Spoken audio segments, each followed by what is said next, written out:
कोई भी आदमी जिसको 5% भी बुद्धि होगा वह यह हरगिज नहीं बोलता कि हम हर 4 में एक व्यक्ति को 2,70,00,000 सरकारी नौकरी देंगे। अर्थात आप भी आज ये टीवी के बदले अभी सरकारी नौकरी प्राप्त कर चुकी होती। आचार्य का उस परिवार में बहुत बड़ा देन है और लालू जी के जीवन को बचाने में भी उसका देन है। मैं आदरणीय लालू प्रसाद जी से और आदरणीय राबड़ी जी से सादर अनुरोध करूंगा कि अपने परिवार को बिखरने से बचाएं। नमस्कार, आप न्यूज फाउंडेशन देख रहे हैं। मैं हूं आपके साथ वंदना। हमारे साथ बात करने के लिए भाजपा के पूर्व प्रदेश अध्यक्ष और वर्तमान में सांसद संजय जायसवाल। जिस तरह से एनडीए को प्रचंड बहुमत मिली, इस जीत को कैसे देख रहे हैं? दूसरी ओर विपक्ष आरोप लगा रहा है कि सब ईवीएम का दोष है। मुझे अच्छा लगता है कि ये लोग अपना आत्मविवेचना करने के बजाय किसी को दोष देने का कार्य करते हैं, तो कम से कम अपनी गलती का एहसास नहीं होगा तो आगे भी यही सब रिजल्ट होगा। इसी तरह से ये ईवीएम को दोष दे, यह पूरा माननीय प्रधानमंत्री नरेंद्र भाई मोदी जी और नीतीश कुमार जी ने जो गरीब कल्याण की योजनाएं चलाई और उसके साथ सभी पार्टियों के संगठन ने जो जनवरी से जिला सम्मेलन किया, विधानसभा सम्मेलन किया, हर प्रखंड में 20 सूत्री का गठन होने से सभी दल के नेता एक साथ ब्लॉक स्तर पे बैठे, उसी का नतीजा है कि हम इतने बड़े बहुमत से प्राप्त कर चुके हैं। 2010 में भी हमारा इससे ज़्यादा बहुमत था, 20 में हम में कुछ बिखराव था, उसका उनको फायदा मिला था कि हम सीटें कम हो गया था। अगर यही समीकरण 2020 में भी लड़ता तो यही रिजल्ट आता।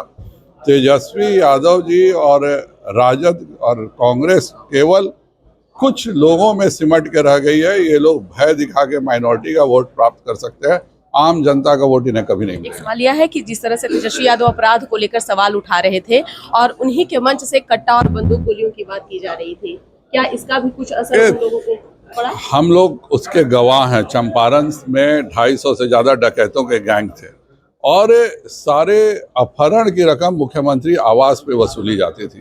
तो जाहिर बात है, जब ये लोग अपराध की बात करते हैं कि हम अपराध मिटाएंगे, तो केवल और केवल अपराधी ही विश्वास करता है कि उनका राज अच्छे होना है।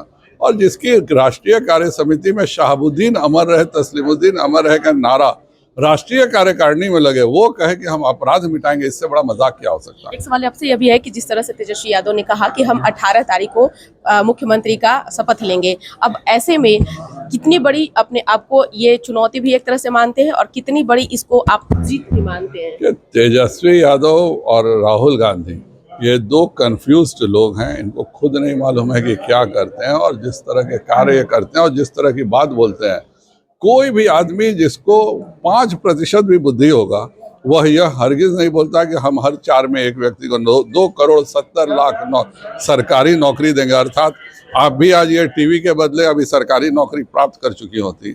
इस तरह का बकवास केवल और केवल तेजस्वी यादव कर सकता है और इसीलिए उसका यह हश्र हुआ। यहाँ मंत्रिमंडल का विस्तार होगा, मुख्यमंत्री का आपको समय पे सूचना मिल जाएगी। आचार्य का उस परिवार में बहुत बड़ा देन है और लालू जी के जीवन को बचाने में भी उसका देन है।